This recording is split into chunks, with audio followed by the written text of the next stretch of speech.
These are all of the materials that I'll use in this project.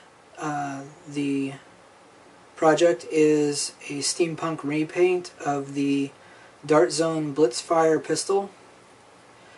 We need a Phillips screwdriver for removing the screws for disassembly for painting.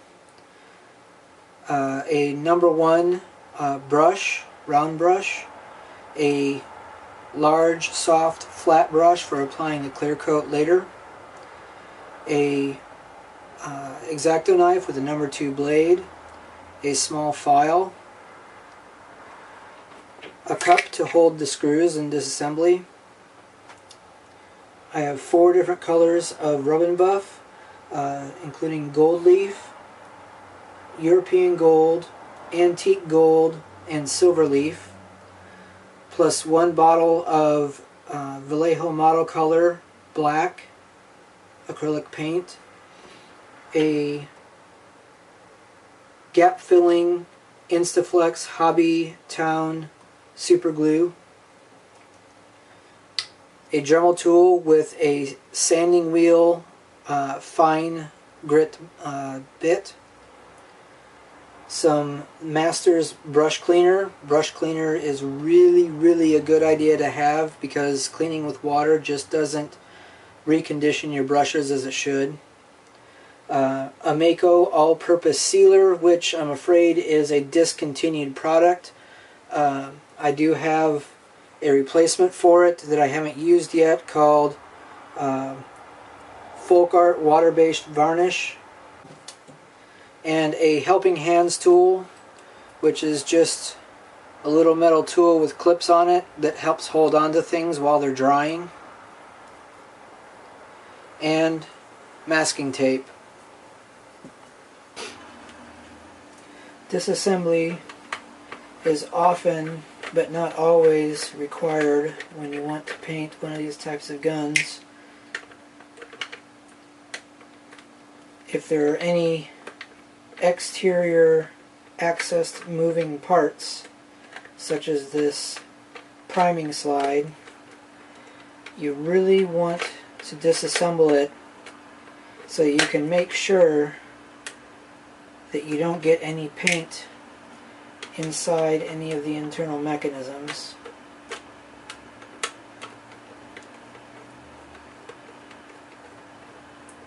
And also, in the case of this kind of slide, so you can see when you prime it, you pull it back and that section of the gun is visible, and it looks a lot better, especially if you're painting a gun that will be used in a duel or in any other reason, that the inside behind one of these kind of slides is also painted. So if you just spray primed it as it sits right now, when you use it, people would see that super bright green. And if that's okay with you, then that's fine, but I like it to be properly painted inside and out. Now you can see here there's this tiny little spring attached to a little plastic hook, and then this little post sticks through from this side through the piston on the air cylinder. And all you gotta do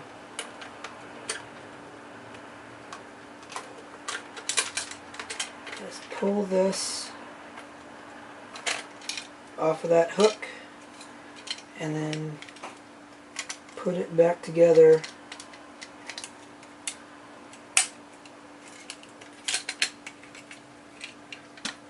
And you can prime that as it is like this later on. And now, let's see. You can see this is the piston. You can prime it manually with a screwdriver.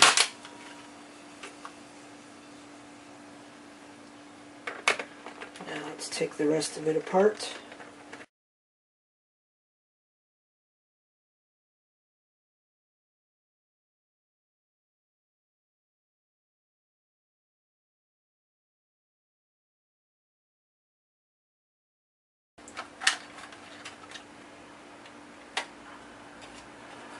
go. So all of this we're just going to leave alone, but we need to pull out the cylinder to paint it. There's this little flap thing. No one has been able to figure out what purpose this serves, so I'm throwing it away. And it tried to come back. I'll throw it away again. There we go. Now, this front barrel assembly is kind of tricky to get out. First of all, there's this little piece here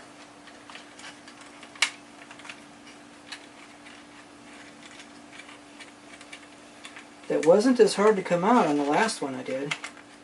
So anyway, there's a little tab that goes through here from the other side, and it's really a tight fit. So you kind of have to pull it to where it feels like you're breaking it, but you're not. This is that extra piece. It'll fit right back in once I get the cylinder out. And the cylinder pops out. It's got little metal tabs on each end. And you can see in there where that metal tab goes in. So this we're going to leave out, but we're going to put the rest of the gun back together. So we're going to stick that in.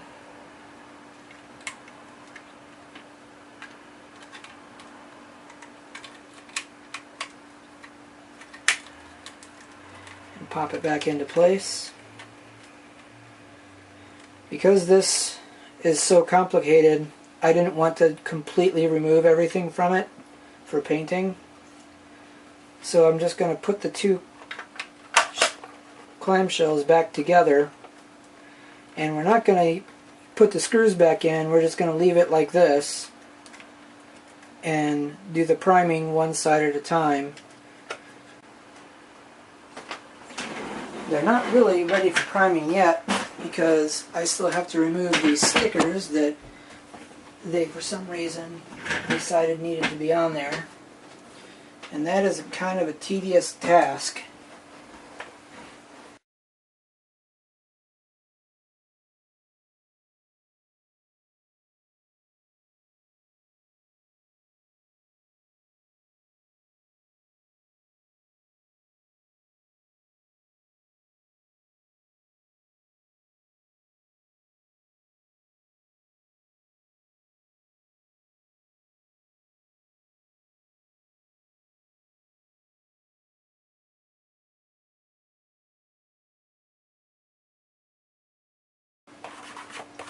And if you can't get it all with your finger, that's where a fine grit sandpaper will have to do the job.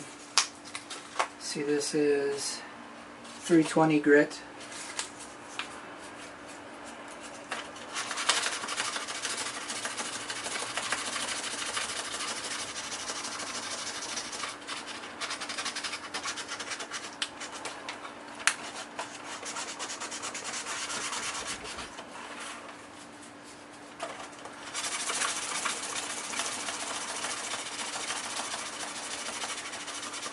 I have a 2000 grit sandpaper around somewhere, and I could use that if I wanted to really polish it.